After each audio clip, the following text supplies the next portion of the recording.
마태복음 1장 18절에서 25절까지의 말씀입니다. 예수 그리스도의 나심은 이러하니라. 그의 어머니 마리아가 요셉과 약혼하고 동거하기 전에 성령으로 잉태된 것이 나타났더니 그의 남편 요셉은 의로운 사람이라 그를 드러내지 아니하고 가만히 끊고자 하여 이 일을 생각할 때에 주의 사자가 현몽하여 이르되 다윗의 자손 요셉아 내 아내 마리아 데려오기를 무서워하지 말라. 그에게 잉태된 자는 성령으로 된 것이라. 아들을 낳으리니 이름을 예수라 하라. 이는 그가 자기 백성을 그들의 죄에서 구원할 자이심이라 하니라. 이 모든 일이 된 것은 주께서 선지자로 하신 말씀을 이루려 하심이니 이르시되 보라, 처녀가 잉태하여 아들을 낳을 것이요 그의 이름은 임마누엘이라 하리라 하셨으니 이를 번역한즉 하나님이 우리와 함께 계시다 함이라.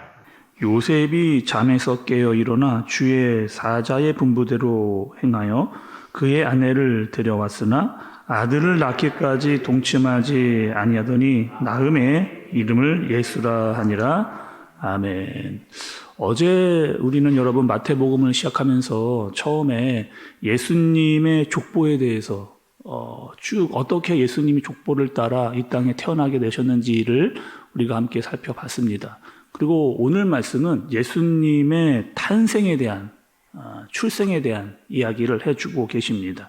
본문은 한 두 가지 정도의 중요한 일들을 우리에게 알려주시는데 먼저는요, 마리아가 잉태를 했습니다. 근데 어떻게 잉태를 했느냐? 남자를 가까이 하지 않은 상태로 동정녀의 몸으로 잉태를 하게 된 거죠. 또 성령의 역사로 예수님이 잉태됐다는 사실을 말씀이 우리에게 알려줍니다. 18절의 말씀을 여러분 좀 보세요. 예수 그리스도의 나심은 이러하니라. 그의 어머니 마리아가 요셉과 약혼하고 동거하기 전에 성령으로 잉태된 것이 나타났더니 이렇게 이야기합니다. 그러니까 여러분 성령으로 잉태했다는 것, 그러니까 우리의 생각과 상식을 뛰어넘는 그런 일입니다. 일반적인 어떤 윤리나 또 상식의 관점에서는 도저히 이해가 되지 않는 또 일어날 수 없는 일들이 하나님의 능력으로 일어난 그런 사건이죠. 또 한 가지는 요셉이 이 상황을 대처하고 있는 그런 태도입니다. 이스라엘 나라에서는 결혼식이 그 당시에 한 세 가지의 단계로 진행이 됐다고 합니다. 먼저는 결혼할 두 대상이 약혼을 합니다. 저가 어릴 때만 해도 우리나라도 이렇게 약혼을 했다라고 하는 얘기를 간혹 이렇게 듣기도 이렇게 했었는데, 그러니까 결혼을 하기 전 단계가 바로 약혼이라고 하는 거죠. 또 약혼을 한 다음에 어느 정도 시간이 지나면 정혼이라고 하는 단계를 거치게 되고, 또 이 정혼은 결혼과 똑같은 법적인 효과를 누릴 수 있다. 그리고 단지 동거만 하지 않는 그런 상태입니다. 그리고 이 시간이 지나고 나면 이제 결혼이라고 하는 예식을 거쳐가지고 이제 부부가 이제 되는 거죠. 그리고 지금 이 상황은 어떤 상황이냐? 요셉이 결혼하기 전에, 그러니까 약혼한 상태에서 마리아가 임신을 했다라고 하는 이 상황을 이제 듣게 된, 어찌 보면 남자로서는 이거 감당하기 어려운 그런 상황을 맞이하게 된 겁니다. 결혼도 하기 전에, 그리고 동거도 하기 전에, 잠자리를 하기도 전에 벌써 아기가 생겼다라고 하는 것은 요셉에게 또 그 당시에 이스라엘 문화로서 또 남자로서는 받아들이기에 엄청난 사건인 거죠. 그리고 이 상황을 주위 사람들이 알게 되면 분명하게 이렇게 이야기할 겁니다. 당장 이혼하라고, 파혼하라, 이렇게 있을 수 없는 일이다라고 이야기를 했을 것이고, 이런 일들을 어떻게 그냥 묻어둘 수가 있느냐? 당장 그 여자의 부모를 찾아가서 그 책임을 물어라 라고 이렇게 따져 물었을 그 당시의 상황과 정황은 이렇게 됐을 겁니다. 그리고 절대로 그냥 조용히 넘겨서는 안 된다는 거죠. 그리고 이 약혼을 깨도 아무런 문제가 되지를 않고, 유대인들의 법적으로는 돌로 쳐 죽입니다. 돌을 던져 죽임을 당해도 전혀 문제가 되지 않는 그런 엄청난 사건이 일어나게 된 거죠. 그리고 남자를 가까이 하지 않고 결혼하기 전에 임신을 했다라고 하는 것은 그 사람의 죄를 드러내야 되는 일이고 수치를 당하게 해야 되는 그런 일인 거죠.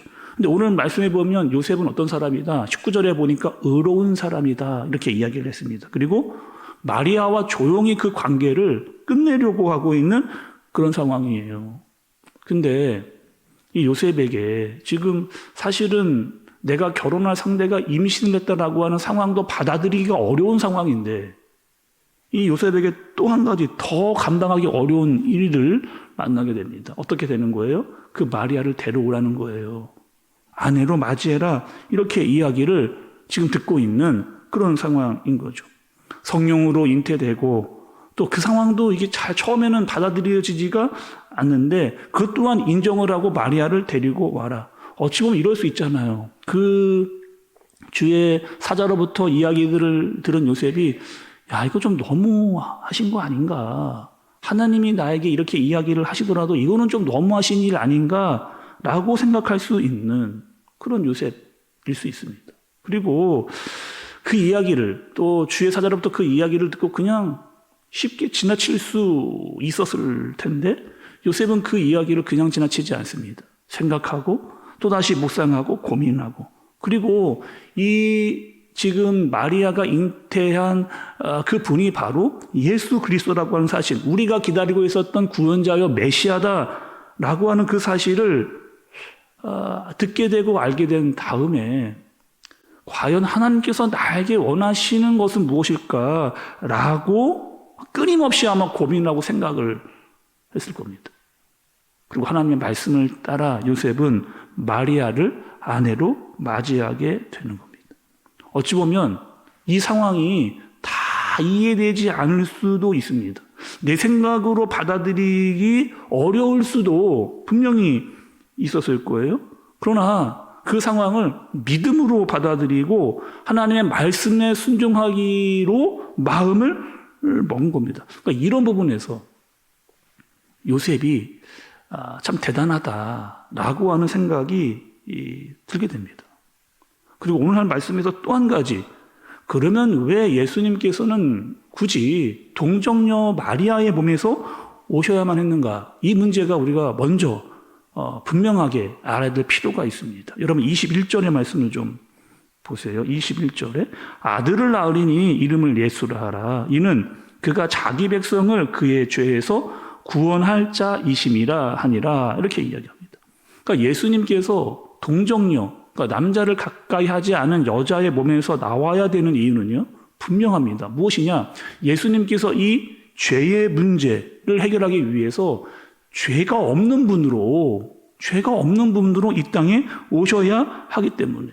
그러니까 죄에 빠져 있는 사람들을 구원하기 위해서, 스스로 구원해낼 수 없는 능력이 없는 사람들을 위해서 이 문제를 해결하기 위해서는 죄가 없는 분이 이 땅에 와서 이 죄의 문제를 다루셔야 하기 때문입니다. 사람들의 여러분 속에는 다 죄가 태어날 때부터 이 원죄라고 하는 문제를 해결하지 못한 채 태어난 거죠. 그리고 타락을 합니다. 스스로 구원할 수 있는 능력이 없습니다. 그래서 예수님께서 죄가 없는 분으로 또 이 땅에 오셔서 그 문제를 해결하셔야만 가능을 한 거죠. 그래서 성령으로 잉태되어 동정녀인 마리아의 몸을 통해서 예수님께서 잉태되어 탄생하게 되시는 겁니다. 이 모든 일들이 여러분 어쩌면 우리의 생각으로는 이해가 되지 않고 다 이것들이 수긍이 되지 않은 이 모든 일들, 이 모든 일들은요, 전능하신 하나님께서 다 이 일들을 계획하시고 예배해 놓으셨던, 또 예정해 놓으셨던, 그리고 그 일들이 이루어지고 있는 역사를 보고 있는 겁니다. 갑자기 일어난 일도 아니고요. 이미 구약에 이야기되었고, 또 선지자, 특별히 이사야 선지자를 통해서 800년 전부터 분명한 이 사실에 대해서 말씀해 놓으신 사건이 일어나고 있는 지금 현장인 거죠. 23절의 말씀을 여러분 보시면, 보라, 처녀가 잉태하여 아들을 낳을 것이요 그의 이름을 임마누엘이라 하리라 하셨으니 이를 번역한 즉 하나님이 우리와 함께 계시다 함이라 이렇게 이야기를 하고 있습니다. 예수님께서 여러분 이 땅에 오신 것은 갑자기 우연히 그렇게 일어난 일이 아니다는 겁니다. 예수님께서 이 땅에 오신 사실은 구약의 말씀이 증거되고 확실하게 성취되는 그런 사건이면서 또 예수님께서 반드시 순종하셔야만 가능한 그 일인 거죠. 그리고 그분은 우리와 함께하기 위해서, 그리고 그분은 우리의 죄의 문제를 해결하기 위해서 이 땅에 오신 겁니다. 자, 오늘 말씀을 여러분 정리하면서 우리 다시 한번 깨달아 보시죠. 예수님께서 이 땅에 오시기까지 반드시 필요했던 게 있습니다. 무엇이냐? 마리아의 순종입니다. 그리고 요셉의 순종이에요. 더 중요한 것은 예수님이 이 땅으로 오셔야 한다는 사실을 하늘의 모든 보좌를 버리고 영광을 버리시고 오시는 예수님의 순종이 반드시 필요합니다. 구원의 역사는 여러분 이렇게 이루어져 가는 거예요. 철저하게 하나님의 말씀의 순종으로부터 시작이 되는 겁니다. 그러면 우리에게도 여러분, 우리에게 필요한 게 있죠. 우리도 하나님의 말씀에 대한 순종입니다. 하나님의 뜻을 또 그 뜻을 이루기 위한 순종으로 또 그 순종을 하면서 주님의 말씀을 더욱더 알아가는 저와 여러분들 되어지시기를 예수님의 이름으로 축복합니다. 기도하겠습니다. 하나님 아버지, 하나님의 역사는 지금까지 순종을 통하여 이루어져 왔습니다. 마리아가 순종했고 요셉이 순종했고 그리고 예수님께서 순종을 하셨습니다. 때로는 우리의 생각대로 하나님의 말씀이 다 이해되지 않는다 할지라도 하나님께서 말씀하신 바라면 믿음을 의지하여 나아가는, 그리고 순종하는, 그래서 하나님의 계획과 뜻과 능력을 일하심을 보고 알 수 있는 우리가 되게 하여 주옵소서. 예수님의 이름으로 기도드리옵나이다. 아멘.